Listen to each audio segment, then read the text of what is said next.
Hi అండి, welcome to jalebi talks cooking time. ఈ వీడియోలో కమ్మటి సీమ వంకాయ పప్పు రెసిపీ షేర్ చేస్తున్నానండి. ఈ పప్పు రుచి ఒక్కసారి చూసారంటే తప్పకుండా ఫేవరెట్ డిష్ అయిపోతుంది. సీమ వంకాయని బెంగళూరు వంకాయ, చయోటే అని కూడా అంటారు. సీమ వంకాయలో అధిక శాతం ఫైబర్ ఉండడం వల్ల కాన్స్టిపేషన్ లాంటి ప్రాబ్లమ్స్ ఉండవు. చాలా తక్కువ క్యాలరీస్ ఉంటాయి. సీమ వంకాయ పప్పు తయారు చేసుకోవడానికి ముందుగా ప్రెషర్ కుక్కర్లో ఒక చిన్న గ్లాస్ కందిపప్పు వేసుకోవాలి. తర్వాత అదే గ్లాస్తో 3/4 గ్లాస్ పెసరపప్పు వేసుకోవాలి. పప్పులు రెండు శుభ్రంగా 2-3 సార్లు కడిగిన తర్వాత కట్ చేసి పెట్టుకున్న సీమ వంకాయ ముక్కల్ని యాడ్ చేసి 2 గ్లాసులు నీళ్లు పోసుకోవాలి. ఇప్పుడు ఇందులో 1/2 టీ స్పూన్ పసుపు, చిటికెడు ఇంగువ వేసుకొని ప్రెషర్ కుక్కర్ మూత పెట్టి 3 విజిల్స్ వచ్చే వరకు మాత్రమే ఉడకబెట్టుకోవాలి. తర్వాత స్టవ్ పైన పాన్ పెట్టి 2 టేబుల్ స్పూన్లు పుట్నాల పప్పు, 1 టేబుల్ స్పూన్ జీలకర్ర, 3 లేదా 4 ఎండుమిరపకాయలు, 50 గ్రాములు పచ్చి కొబ్బరి ముక్కలు లేదా తురిమిందైనా వేసుకోవచ్చు. ఇవన్నీ వేసుకున్న తర్వాత లో హీట్ పైన 3 నుండి 4 నిమిషాల వరకు డ్రై రోస్ట్ చేసుకోవాలి.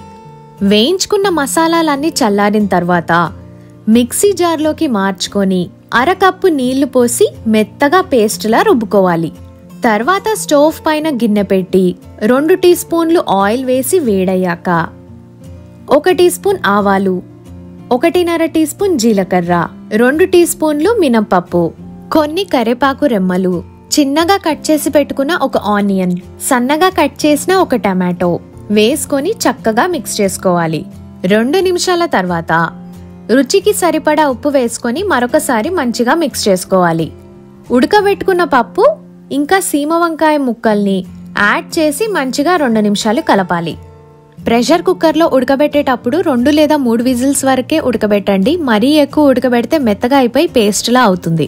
ఇప్పుడు దీంట్లో మెత్తగా రుబ్బి పెట్టుకున్న మసాలా పేస్ట్ని యాడ్ చేసుకొని మంచిగా 2 నిమిషాలు లో హీట్ పైన కలిపి 5 నిమిషాల వరకు కుక్ చేసుకుంటే వేడివేడిగా కమ్మటి సీమ వంకాయ లేదా చయోటే పప్పు రెడీ. ఇది వేడివేడి అన్నంలోకి కాస్త నెయ్యి వేసి కలుపుకొని తింటే అద్భుతమైన రుచితో ఉంటుంది. సీమ వంకాయతో నేను ఆల్రెడీ పచ్చడి మరియు మజ్జిగ చారు రెసిపీస్ ఛానల్లో అప్లోడ్ చేశానండి. కుదిరితే ఒకసారి చూడండి.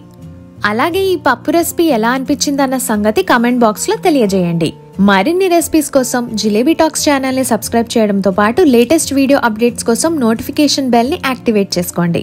Thanks for watching. మళ్ళీ ఇంకో రెసిపీతో కలుద్దాం. Thank you.